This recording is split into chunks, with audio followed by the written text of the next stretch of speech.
Hello and welcome to Homicide Hobbies. I'm Andy, And I'm Claire. and we're here to talk about some of the disturbing things that go on in the world, past and present. We feel like not knowing doesn't mean the crazy doesn't exist. So we're going to scar you with the knowing. Enjoy. So what are we talking about today, Claire? Our win is going to be in 1979 in Fort Worth, Texas. Our piece of shit for this week is former oil tycoon Thomas Cullen Davis. So what'd this sumbitch do? We'll get there, but I'm going to tell you a little bit about Cullen first. Are we calling him Cullen, or are you calling him Thomas, or are you calling him Davis? I'm real confused. His name's Cullen. He goes by his middle name. He goes by T. Cullen Davis, but everybody calls him Cullen, evidently.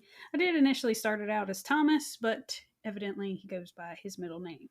But anyhow, he's the middle child of 3 sons born to Oilman, Kenneth Stinky Davis, which I did laugh at that because, I mean, one, it's not important, but I laughed at it because what a horrible fucking nickname. You'd think if you have all this money, you could have bought yourself a new one, but he goes by Stinky. Maybe he's proud of it. It's fucking not necessary.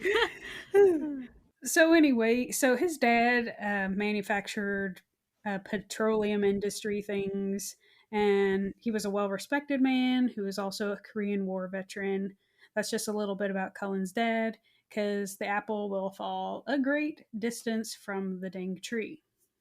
But just so you know, he grows up in a respectable family and has lots of money. Spoiled little sumbitch that he is.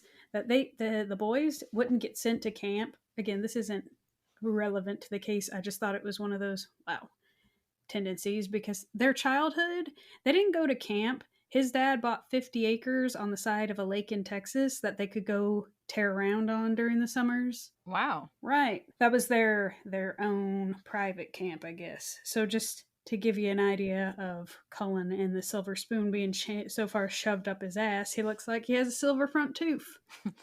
That's pretty far. Now, Cullen would get married in 1962. He'd have 2 boys of his own with Sandra Masters. Now, he and his brothers have equal shares in their dad's estate when he dies in 1968, all being thought of as keen businessmen, just like their pa. What'd their dad die of, do you know? Old age, Andrew. I don't know. It ain't about that. We got a lot to get into. I wasn't getting that far down in there. No, ma'am. I feel like our fans know you well enough to know that you like to do those cases where some craziness happens to the parents of your intended bad guy. So it could have been entirely possible that his dad was like brutally murdered, or like his mom stabbed him in the chin and it went through up into his brain hole, or I don't know what kind of craziness, but you like to do those kind of cases. You need to settle down, ma'am. I done told you that's not how this goes. And let's pretend like an oil tycoon getting stabbed in the chin, which is fucking weird, Andrea, wouldn't be like some serious news. I get we weren't alive Well, I don't know when that would have happened. But anyway, now Cullen's first marriage wouldn't last very long, because then he'd find himself married to Priscilla Lee Childers, which we'll get into that one because that's what this case is going to be about. Priscilla and Cullen. But now, do they have kids? Priscilla, a little bit about Priscilla, since like I said, this is what the meat of our story is going to be about. Priscilla grew up totally opposite from Cullen, which most people did.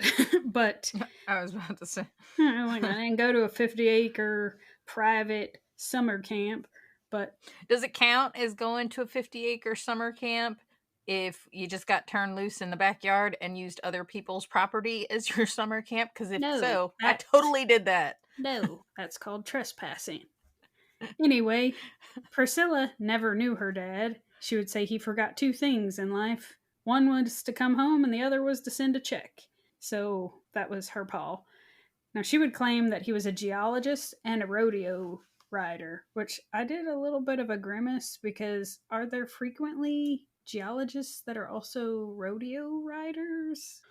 I feel like if he gets tossed off them the horses or whatever he's riding and takes a face full of rock enough times, he's like, I wonder what kind of rock is now embedded in my head. Granite. Makes sense. She was considered from the other side of the tracks compared to Cullen. Now, she was supported, or like her and her mom were supported by a uncle who had money, and they would live in a crowded house just outside Houston. So again, opposite childhoods there. Now, Priscilla would get married to a Marine that just came home from overseas. She was just 18 years old when they got married, and naturally, it wouldn't last long. She would find out he was cheating on her with a 23-year-old, and in her tender age of 16, she couldn't believe he was cheating with an old lady. She was 16 or 18? 16. You said she was 18 when they got married. I said she's 16, but that didn't last long. Oh, you said 18. But it's all right. It's I recorded. said 16. I'll leave it there. That's fine. She would find, like I said, she would find out that he was cheating on her with a 23-year-old, which to her horror, because he was sleeping with an old lady. And I did do a horror look, because 23, since when did that become an old lady? But anyway, she would ditch her husband, number one, and take her 6-month-old baby girl and head west. Now, she didn't find anything in California, so she'd make it back home to Texas, where just 10 months later she would be married to a used car dealer. She's now 20 years old. In October 1961, Priscilla would be arrested for shoplifting a $45 dress, a $70 sweater, and a $12 skirt. She would be indicted on a felony charge of theft since it was over $50. Now, she'd spend a month in jail before posting her bond, and then eventually plead guilty to a misdemeanor and pay a $50 fine. Where's her kid? She's not real concerned about her children. Sad. But anyway, nobody was really concerned about her either, so. Because you figure she was a kid when she got married. I wonder if she got married because she was pregnant. Probably so. Priscilla would claim she was shoplifting with a girl who lived near her, and the girl was putting stuff in her bag, but since she was all young and everything and didn't know any better, she did nothing and was caught literally holding the bag. Which, I rolled my eyes at that story. Of course, someone else did it. She would also say she couldn't give up this gal's name because her boyfriend was wanted for murder. What? And I was like, what? That's more of a reason to tell who this person is, but I think, in this case, she's a fucking liar, and it sounds like a stupid-ass story. And since when is 20 young? She just said a 24-year-old was an old lady. If she's getting caught shoplifting at 20, you're not a baby anymore, youngin'. When I was a kid, I thought 30 was old. Till I hit 30. Right, but you weren't shoplifting at 20. No, but I feel like as you approach those ages that were once old, it changes. It's your your opinion changes as you approach those age. I remember being in middle school and thinking the seniors looked like adults. I will say that when I was a senior, I didn't think any of us looked like adults. Frankly, it was scary. Have you seen the kids nowadays? Shit. Yes. It's also scary. Some of them don't look like they can shave yet. Anyway, so her and husband number 2 would move up the social ladder and start hanging around the rich people of Fort Worth. Evidently, there are 2 cliques around there. The over 35s that like laughing, art, cocktails at 3 p.m., and don't partake in the drug scene. And then there's the under 30 crowd who use drugs regularly, spend time with those considered beneath their financial status. They also apparently exchange sex partners like library books. Ew. I know. I was like, ooh, right. Were they known as the STD Club? I feel like. Because that's gross. It was. Priscilla and Cullen would meet roughly a year before they get married, when they're both married to their current spouses. So Cullen's married to his first wife. Priscilla's on her second. Now, these two would slink around having an affair where they would meet at an inn and even head to Acapulco for New Year's in 1968. Now, Priscilla's husband would be suspicious of her running around and her disappearing acts and hire a PI who would follow them to the inn they frequented. And when they are in Mexico, the PI and Priscilla's husband would go kick the door in, spray mace, and take pictures of the couple. Oh. Which Cullen would say was totally uncalled for. I laughed at because totally uncalled for, so is fucking somebody else's wife. I feel like I agree with him. The mace in the face is totally uncalled for. The pictures and kicking in the door, sure, great. But the mace? Ow. So I feel like it's better than peppering them with bullets or stab wounds like we've seen with a lot of cases. However, ow. I feel like this PI probably kicked the door in and had the husband with him, and the husband pulled out the mace, and the PI was probably like, dude, Why would you mace somebody indoors? Like, we're all breathing that in. Yeah. But I laughed at that one because when he was like, it's totally uncalled for. Because Cullen would say that both their marriages were already discussing divorce anyway, so it's not like it's a surprise. They just didn't know that those two were having sex. So that's why he was saying it's uncalled for. Their marriage was already in the process of going downhill. Yeah. So the next day the police would be called and the PI would have to pay for the door and hand over the pictures. Naturally, those two divorces would be filed soon after the door kicking in. Now, that August was when Priscilla and Cullen would get married, and shortly after, she would get breast implants, making her 5'2" figure quite top heavy with her big boobs, her big blonde hair, and a teeny tiny waist. It's quite a description. I'm just painting you the picture. She's petite. You made me picture Dolly Dolly Parton in Steel Magnolias. I'm not gonna. Well, Dolly Parton looked like Dolly Parton, whether it was Steel Magnolias or not. Well, But it's a pretty accurate. It's not curly hair, but it's fluffy. She's got big platinum hair. So now, mind you, this would be Cullen's second marriage and Priscilla's third. Now, they would get married only hours after his dad died. Now, they would say they decided to do that because they figured that the following weeks would be so chock full and busy that they would just rather get their marriage on and over with before dealing with all of that. that's so romantic. And I was like, all right. Now, Priscilla would have 3 children she's bringing into this marriage. The first one from her first marriage, and then 2 from her second. Now, she's just 27. Cullen is 34. Now, Cullen would grow to have a reputation of having a bad temper and generally described as creepy by his female associates. In 1972, Cullen would spend $6 million to build his dream home. A 5-bedroom, 11-bathroom mansion. It had an indoor pool, a 2,000 square foot master bedroom. It had courtyards, tunnels, balconies, all decorated with like hundreds of oil paintings, right? Mm-hmm. Now, he would say he planned this house for 5 years, collecting clippings from magazines of things he liked, and which would date before he even met Priscilla. So this is his dream, regardless of who he's married to. Now, Priscilla would line her bathroom with pink leather and have a chandelier above her bathtub. She also got a necklace, a diamond necklace that would be her favorite, that spelled out rich bitch in diamonds, which personally I feel like's real trashy. Just a little. Now, unfortunately, no matter how much glitter and diamonds you pour onto your life, it doesn't make a relationship strong or not. So their relationship, as hot and heavy as it started out, would eventually curdle. Now, Cullen, with his bad temper, would get into it with Priscilla's older daughter, Dee, and because she would get mouthy. One time, he grabbed the kitten from her arms and repeatedly smashed it into the ground until it was dead. Oh my gosh. Which he does admit to doing, but his excuse was she started getting smart alecky. The cat? Not saying he should have smashed the child into the wall or the floor or whatever. What kind of lesson is that? I hate people. I don't know. Right. I was not an anti-people person. I used to take care of people. Not my family members, but people. And doing these... You take care of them too? I do. Well, yeah, I do. But I'm saying, like... I take care of everybody but my family. You know what I'm saying, asshole? But doing these cases makes me realize how much I despise human beings as a whole. There are so many disgusting people. It's almost jaw-dropping, the level of brutality that just naturally comes to people. It never dawned on me that so many people would just jump to just straight violence, especially when trying to deal with a child. I would say not everybody's like that, but I would also say to go into all the things in life with your eyeballs open, because there are things that are indicators of not good. Yeah.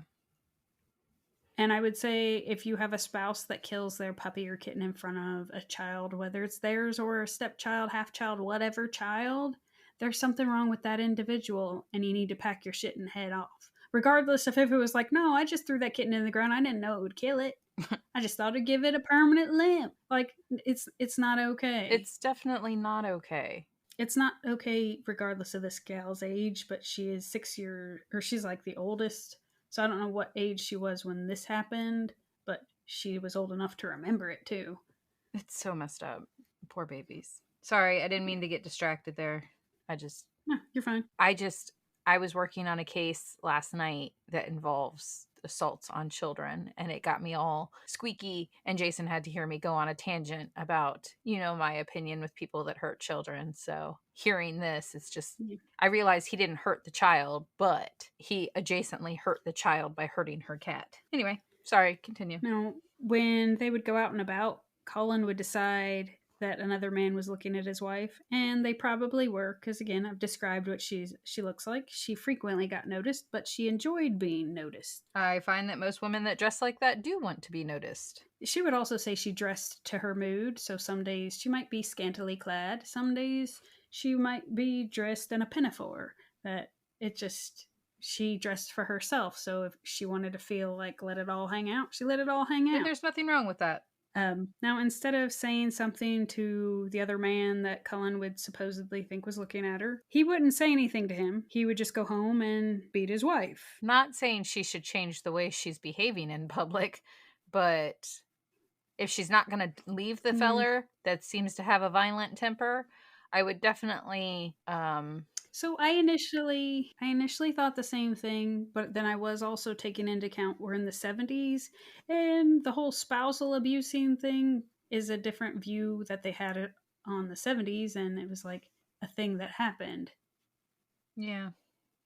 So I feel like she wasn't leaving because that's what your husband does.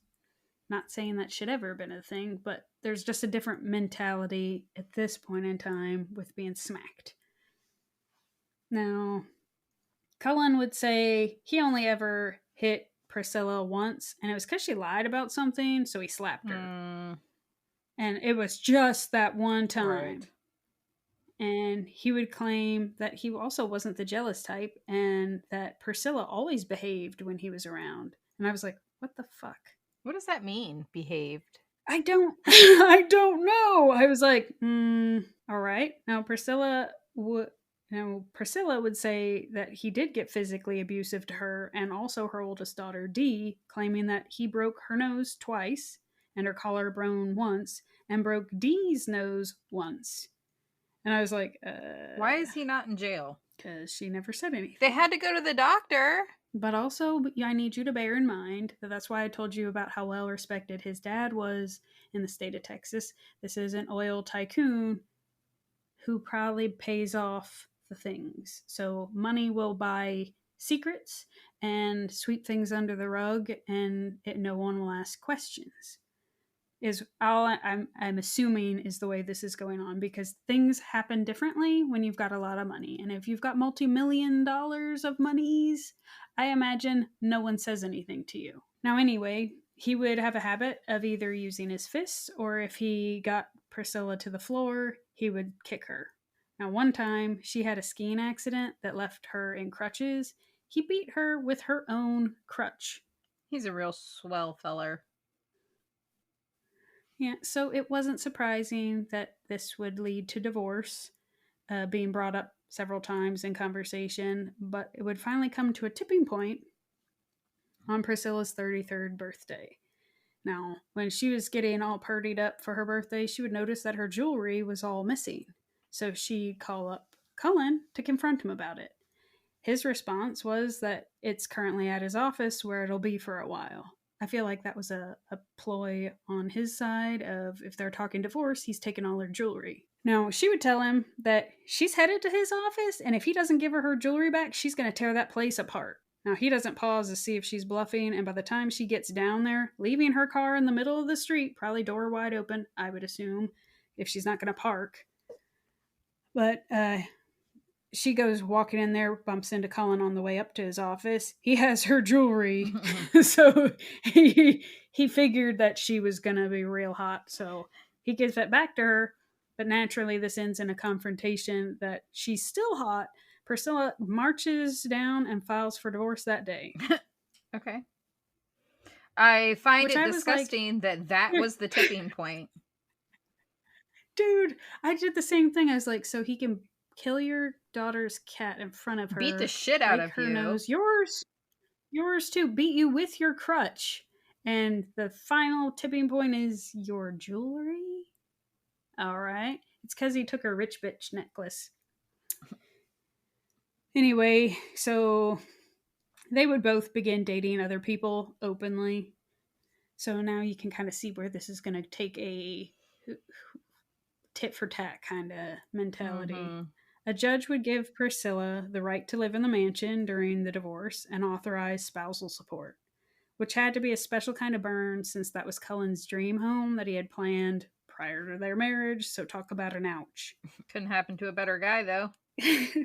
Not only that, but Priscilla would move in her boyfriend, Stan Farr, a former basketball star at TCU, which probably also sucks. Now, on August 2nd, 1978, this is 2 years into this messy divorce, a judge would order Cullen to increase his monthly support from $3,500 to $5,000, to also pay Priscilla's legal fees up to this point, which had amounted to $52,000, on top of her household expenses of $24,000. Man, she got her a good lawyer. Well, the divorce is still pending because they can't agree on shit. Yeah, but still. So Cullen at this point would have a net worth of $250 million, and Priscilla would remain living in their $4 million mansion. Now, Cullen would also be banned from the premises. Now, for the divorce, they were arguing over what it would be finalized over. So she would be asking for nearly $50 million in the divorce. And I can't imagine she's in a rush to get it finalized since during this whole process, Cullen is stuck footing the bill. Now, later that same day, somebody would break into the mansion. Now, Priscilla would get home Monday night to find their alarm system disarmed, which was odd because she had taught her daughters how to activate and maintain the security system. It was then that she encountered the intruder, a man dressed in black, wearing a women's wig and had his face covered. He said, "Hi," before shooting her in the chest. What? Were you confused? He said hi. I thought it was weird too. He said hi. How do we know that he said hi? We're getting there. Priscilla would scream loud enough to have Stan come running from the upstairs bedroom, where he ran right into the intruder, who shot him twice. Now bear in mind, this is a 6'9" man who comes crumbling to the floor. He locks eyes with Priscilla, who's also crumpled on the floor. The intruder would fire 2 more shots, killing Stan. Poor Stan. Now, Priscilla believed the intruder to be Cullen, so she would say, "Cullen, I love you. I never loved anyone else. Why are you doing this?" She managed to pick herself up off the floor and drag herself to the courtyard to escape, all the while the intruder just walking behind her, as she's like just leaving blood trails. "Please stop a minute," she would beg. By chance, 2 of Priscilla's friends come pulling up the driveway and get out of their car, Bev Bass and her boyfriend, Gus Scavrell. Now, the intruder, startled by the lights coming up the driveway, would retreat back into the house, giving Priscilla time to hide in a bush. Now, the intruder, I guess, realizes that somebody's pulling up and getting out in the driveway. I don't know if he ran inside thinking it was the police, but he'll come back outside, unknowingly passing Priscilla in the shrubs, and shoots Gus in the spine, paralyzing him for life. Oh my gosh. Bev goes running for her life, and Priscilla musters her last bit of strength and also goes fleeing through a field to the nearest house where the neighbors would call the ambulance. The intruder would be long gone before police arrived. Now, Gus would tell the police that he was shot only after he recognized Cullen and called out his name. It was after police arrived that they would find Priscilla's 12-year-old daughter, Andrea, shot in the torso and dead in the basement. Fuck you. You're a sick son of a bitch. Well, anyway, so when Priscilla walked home or went in the house, that she knew, or she didn't know her daughter was dead in the basement. Poor So mind you, when she's at the hospital, she's fighting for her life, still doesn't know that her daughter's dead. Poor baby. Now, at this point, when Andrea is 12, Dee is 18. Just so you know, to get an idea of the daughter's ages. Mm-hmm. So I feel like during the kitten smashing thing, that Dee was probably a teenager. Not to make it better, but when she was getting mouthy is what I figured. She probably pulled a, "You're not my dad." Yeah. Well, naturally, with 2 eyewitnesses, the police would go arrest Cullen at his home that night, where he was home with his then-girlfriend, Karen Master. he would be allowed time to put on his sports jacket and would be walked to the police car without handcuffs. It's amazing what money buys people. I know. Like, we're talking 4 people shot here. 2 are dead. One of them's a child. But he would say he was home all night. But his girlfriend Karen, she had taken sleeping pills and she couldn't say for sure if he'd been home all night or not. Now, Cullen would be charged with capital murder, and at that time would be the richest American murder defendant ever who would be facing a potential death sentence. Now, his bond was set at $80,000, which naturally, he was out before the end of the day. Which, talk about a joke. An $80,000 bond to a multimillionaire? Why give him a bond at all? Yeah, why even put him in jail? You guys essentially just let him out. Right. So money would buy Cullen a fancy Texas attorney for the trial. Richard Racehorse Haynes. I don't know what the hell's with all these weird ass nicknames. You got Stinky and Racehorse. So I don't know. But that trial would end up dragging on for 3 months. They would also pay a member of the DA's office $5,000 a month to be their mole, basically making it so the defense knew everything they were up to and the prosecution strategies, who they would be calling for a witness, all of that stuff. Although Cullen would deny this to be true, it comes to light decades after the trial ends. So just so you know, they're dirty as hell. I mean, I kind of safely assume that, I feel like, when his bond was put so low. I'm going to say he's also got a judge in his pocket. Now, after he gets out on his bond, murder trials don't happen instantly. So the police are kind of thinking the whole, he's got a private jet, we should probably keep an eye on this feller because he could disappear real easy with all that money. Mm-hmm. So 3 weeks after he posts that bond, Cullen is arrested attempting to board his private jet. They had him, like I said, under surveillance, so it wasn't too hard to be like, yeah, he's on his way to the airport. They would actually catch him on the ramp about to get into his plane, and he would claim he's just taking a quick trip. Quick my ass. They get on the plane and see that he's got all his belongings. Now, he would be placed in handcuffs this time and be taken to jail. He would spend a year in jail before his attorney would get a new bond request filed. This time his bond was $1 million. Again, he posts it and is freed. Now, Andrea's dad would file a wrongful death suit a month before the trial starts. When the trial does start, the defense would focus on 2 main points. The first being there's no physical evidence linking Cullen to the crime, no fingerprints, no firearm, no witness to Andrea's murder. And the second was that Priscilla was an unreliable witness because she was doped up on painkillers that she frequently abused, good old oxycodone. So that made it easy to confuse her about the attacker's identity when she was cross-examined.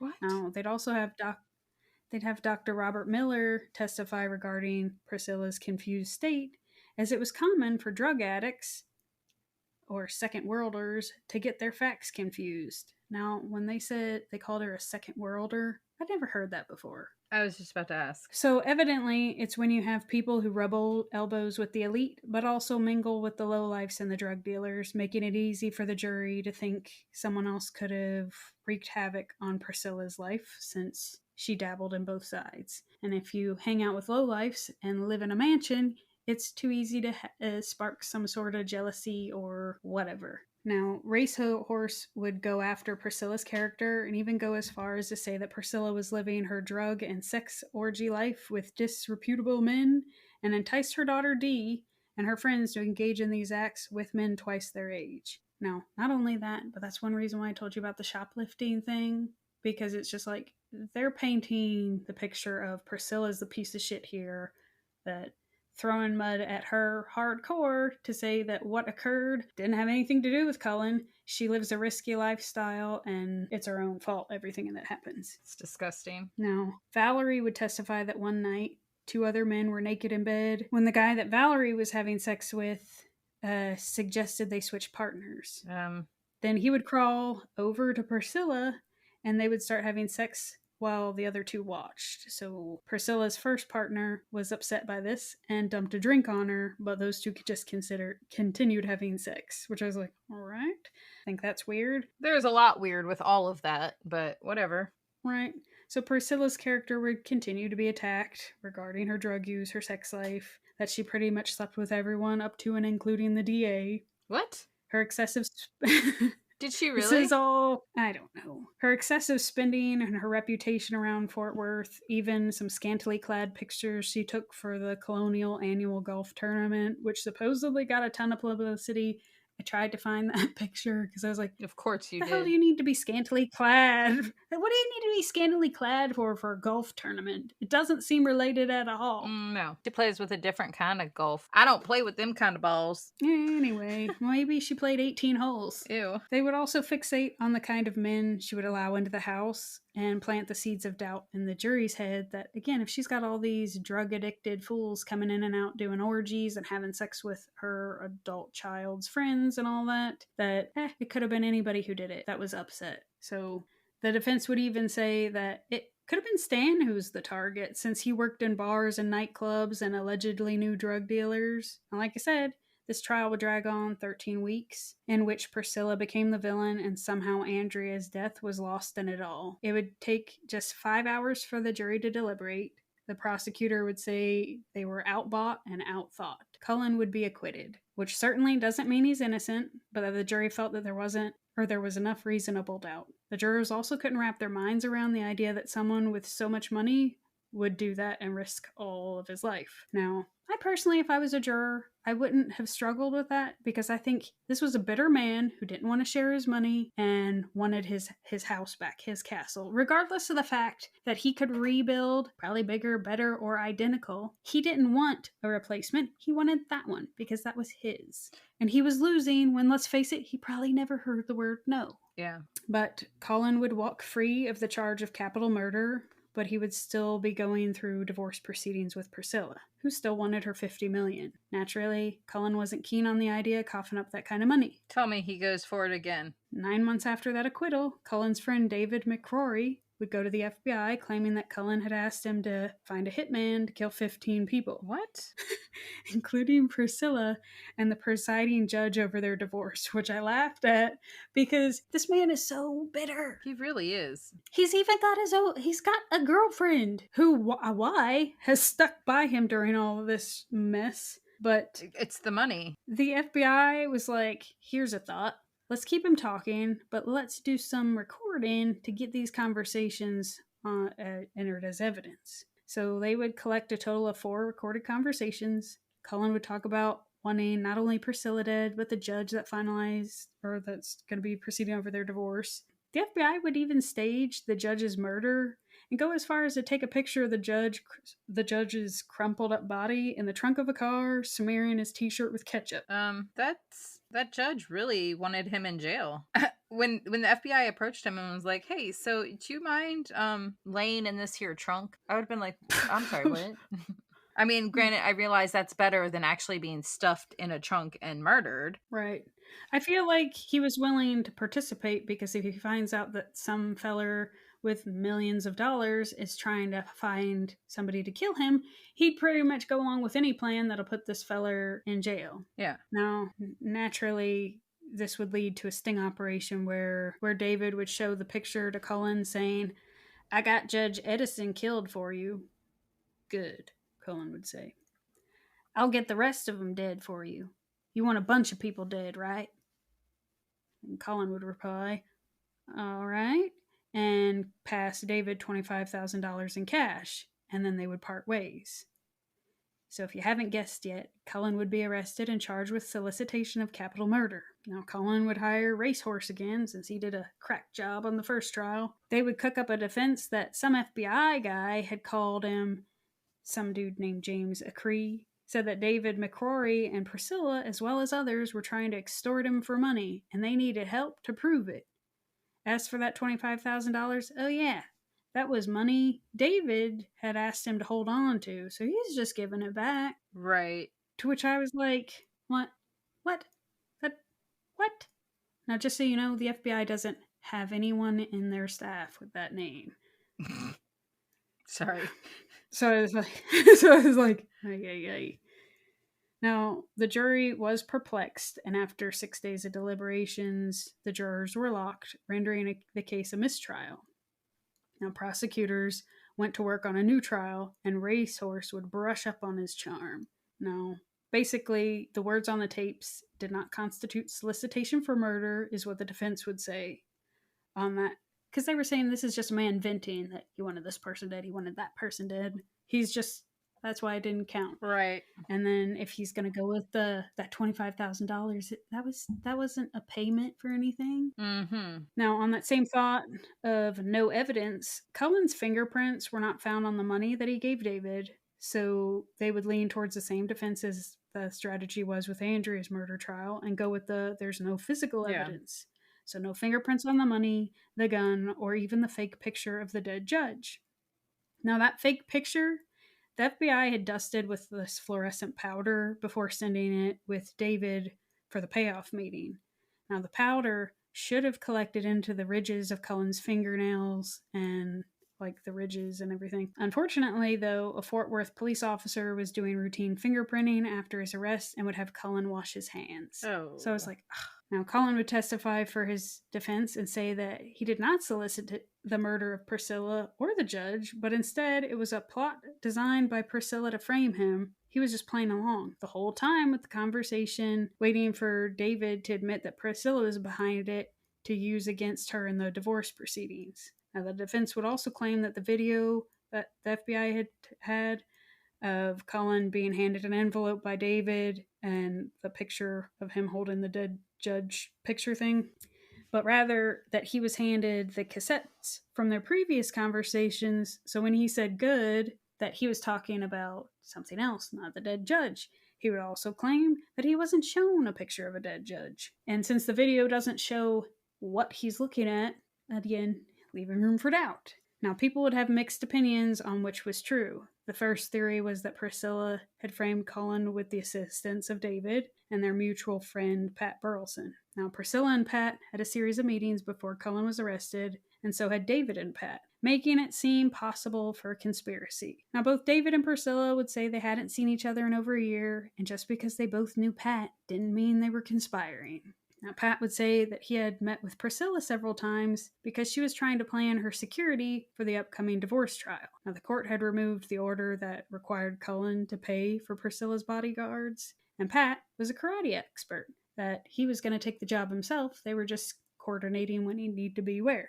Now, the closest the defense had to a bombshell of evidence was a secretary who claimed to see all three of them together several months before Cullen's arrest. But she had taken 5 months to come forward, so it really didn't have an impact. Why did she take so long to come forward? Was she just scared? Because I kind of get that. I would say scared, or they fucking went digging so far that if you don't know these people, how do you know that those are who you saw? 5 months? Like, really? Yeah. Now, after 11 weeks of an absurdly long trial, the jury was sent to deliberate. At first, it was thought that there would be a hung jury. They would return from deliberation after less than a day. The judge's reaction was, fuck. This jury has acquitted Cullen Davis. I like judges. Some of them are great. Because I mean, you know he's guilty. And the judge's response alone says, you know he's guilty. I feel like his nickname should be Teflon. Yeah, that would be pretty accurate. Now, Cullen would never be charged with the murder of Stan Farr or for shooting Priscilla or Gus Gavril. Now, Priscilla would be granted $3.5 million in her divorce, awarded by a new judge in her divorce case, because naturally the one who may or may not have had a hit put on him didn't feel comfortable proceeding. I can't say that I blame him. No, I wouldn't either. Now, ironically, Priscilla would begin a relationship with the prosecutor. I did laugh at, because that was part of like the first trial that she slept with everybody, including the DA, and now here she is. Now, they would plan to get married, but the media went crazy over it, so they'd call it off and go their separate ways. She would move to Dallas and burn through her money, and by 1982, she would rack up a debt of $1.1 million at Neiman Marcus. Holy which is a shit. I know. I was like, right? She would also become an alcoholic, and once she pissed away all her money, would end up in a one-bedroom apartment by 1991. Now, sadly, Priscilla would die of breast cancer at the age of 59 in 2001, still adamant that Cullen was guilty of all the things. I'm sure he was. Mm-hmm. Now, on June 5th, 1979, Cullen would marry his girlfriend, Karen Master, in Fort Worth, and adopt her 2 sons, Trey and Chelsea. Now, by the 80s, the recession would hit and Cullen would lose most of his oil fortune, which I did couldn't happen to a nicer Yeah, feller. I was just sitting here thinking that. And by 84, he'd be forced to sell their home and 300 acres to a real estate developer, but they would continue to live in Fort Worth. And 3 years later, he'd have to file bankruptcy. He would never rebuild his fortune, which I was glad for that because Now, eventually, Cullen would become a born-again Christian and even work with televangelist James Robinson. He would go on to teach scripture and claim to have read the Bible over 106 times, cover to cover. He said, because the passage in John 3:16 promises eternal life to those who swear by Jesus Christ, even if they're sinners. Which, to me, is poor motivations there, feller. It drives me nuts when people jump to religion as a way to excuse their bad behavior. Mm-hmm. Like, I have nothing against people that are religious, that believe in God, that have something that gives them comfort or something to strive to be better for. Great. Good for you. If it works for you, great. But these criminals that magically find Jesus or find whatever religion because they read and interpret the Bible in whatever way they want to excuse all of their wrongdoings. It's poor motivations. So in 2016, Karen would die of organ failure. Now, to end this on a shinier note, because I know you won't like the fact that nothing happens to Cullen other than he loses his fortune, which turns out probably is the punishment he needed. But Beverly and Gus, the 2 family friends that came up to the mansion at the wrong or right time, however you want to look at it, and the dude that was shot that ended up paralyzed for life, that feller, they'd end up married. Aw. Which I was like, Were they dating? Yeah, so when they pulled up, she was there with her boyfriend. But they were boyfriend and girlfriend? Yeah. Oh, okay. Whatever happened with the wrongful death lawsuit? He was acquitted of that, so nothing. Right. So there would be no justice for Stan's death, which is truly sad. And like I said, that trial ended up so messy of demonizing poor Priscilla. Whether she was a whore in real life or not does not mean her daughter needed to die. And she didn't need to be shot at. You just get divorced. Dude. Prenup, people. If you've got money, get a friggin' prenup. You didn't do it, then guess what? It is what it is. Even if they didn't have a prenup, I'm not sure how it works, but if they have proof of her being a lying, cheating hussy, then wouldn't that have helped him in the divorce? So she wasn't cheating. Like, this was after they were separated, that they were both openly dating. He was living with a girlfriend. She just moved her boyfriend into the mansion that she was allowed to stay in. No. I mean, when he kicked in the door with the PI. So that was her second marriage. That was before those two got married. Right. That was with Cullen. Gotcha. Well, why didn't he take a note off that feller's book and just do that? Look, I can't tell you. You could probably go ask him. Yeah, I'm good. But I personally think he's guilty of it all. Now, one thing I thought was funny, and I couldn't track down where this originated because I did laugh, but I didn't want to throw it in there because it didn't seem like it was mentioned in the trial. But when they're like throwing Priscilla under the bus that she's a piece of shit and that's why things bad happen, she attracted all that, that she would somehow it would come up that the reason she recognized Cullen in a woman's wig is that's not the first time he wore a woman's wig. And I did laugh at that. I even had to tell Dave, I was like, I gave him like a snippet of the case I was working on because I'm just over there snickering. Like, yeah, well, that's not the first time he's been in a woman's wig. That's why she recognized it. That's hilarious. But then somehow another rumor that was floating around was, oh yeah, well, Priscilla dyes her pubes pink. And I was like, what is going on here? Like, so her adult daughter would be like 3 weeks into Andrea's murder trial. They hadn't even mentioned her name. Oh my gosh. That's how lost in this that they were. And other than this was a perfect example of smoke and mirrors of, I guess, a well done defense. Because they managed to confuse the jury with all sorts of things that were not relevant to poor Andrea's death. Poor Andrea. That it doesn't matter who's in her mother's vagina. Or what color her mother's pubes are. Well, like I said, I didn't see where that was actually in the trial. It was just like rumors floating around town of like, this was big news. Even when the police made it to the house, there's blood all over everywhere, broken glass. Like, it just... It was horrible. It still is. Yeah. Wow. But I think the biggest tragedy in all this, pubes or not, whether he's a wig wearer or not, is that you had 2 people die, 1 person paralyzed for life, and nothing. There is no justice here, which tells me again, if you've got enough money, there are separate rules for them. I mean, yeah. I don't know why you dye your hair, your pubes pink either. That's just, whether that's true or not, whatever. She did say, now mind you, in regards to that, Priscilla would say she never dyed her pubes pink. She did trim her pubes into a heart shape, but she doesn't think Cullen noticed. And I was like, sorry. all right, this is taking a wild turn. Wow. Life is different for the rich. I am speechless. I figured he'd like that one. Not the pube part, but like this case. Yikes, Claire. And you were excited about that one? I was excited about it because I figured... Because Andrea dies. You finally got one over on me? Yes. Andrea dies, and also that I figured you'd get squirrely a little bit. Not as much as I thought. I mean, I thought you'd get more squirrely. Nothing happens to him. Well, I feel like because of the amount of money he had, nothing would have happened to him. Even if he got any type of sentence, you already see that he is given preferential treatment when it came to his bail. I mean... Cool. Or when they went to arrest him the first go round. I feel like the word on the, like, with the police were, hey, you need to go arrest Stinky's son. But we all know that, he comes from a reputable family, so you better do this real nice, like, just in case these charges go away. We don't need to make an enemy of a wealthy family of Fort Worth. Right. So that's why I think they let him get dressed in his sports coat.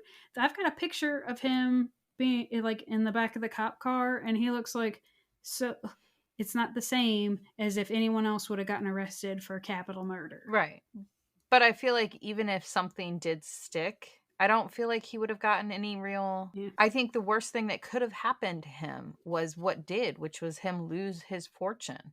Because money was everything to him. Yeah. So, which is why when the jury was puzzled of they couldn't find a reason for somebody with so much money to do that, I can't. They just really didn't have a good imagination. Karma will get you. She was living in his dream house with another dude, and he's just writing checks. They're dragging out the divorce, and she's just living the high life. Having parties at the house, doing whatever and whoever she wants to be doing, and he's just footing the bill. And he's clearly got nothing else to do, regardless of the fact that he has another significant other. It's not even about that. It's he doesn't want her to have anything. I don't think it's even really that he doesn't want her to have anything so much as if she was cheating on him and now he's having to foot the bill for her lifestyle, and if it's her attorneys dragging things out, it's just dragging out the expenses of him having to... all the things. Yeah. I don't think it's even that he doesn't want her to have anything. It's she doesn't deserve the lifestyle she's living, especially if she was cheating on him or whatever led to their divorce. Well, I would say all the abuse and he stole her jewelry. I don't have that she cheated on him. Because everybody in their life would say that she loved Cullen. Like, other than they were real hot and heavy, and then once that spark fizzled out, things went south real fast. That for initially, like when they were building their dream house, things were all great. But they couldn't live that, like, things were real, real good, and when they were not good, they were real, real bad. Yeah. I feel like this case is definitely a karma will get you. If our judicial system lets you off, karma definitely bit him in the ass. And don't put a hit out on a judge. Well, no. Yeah. They're just stuck in the middle. They really are. They're trying to do the right thing. Put a hit out on your attorney that did a shitty job representing. No, I'm just kidding. I'm just kidding. No, we're not facilitating those plans either. And, I mean, whether or not your pubes are pink or not should not have anything to do with the case. They weren't pink. They were in the shape of a heart, damn it, Claire. You just didn't pay attention. That's how things get confused. But I don't know how, I don't know. Maybe the heart was upside down. It was just weird things. That's why I laughed at the whole, wasn't the first time he wore a wig. Oh, yeah? Your pubes are pink. What? All right. That's all I got for that case. Thanks It for was that. interesting and comical and sad. It's definitely sad.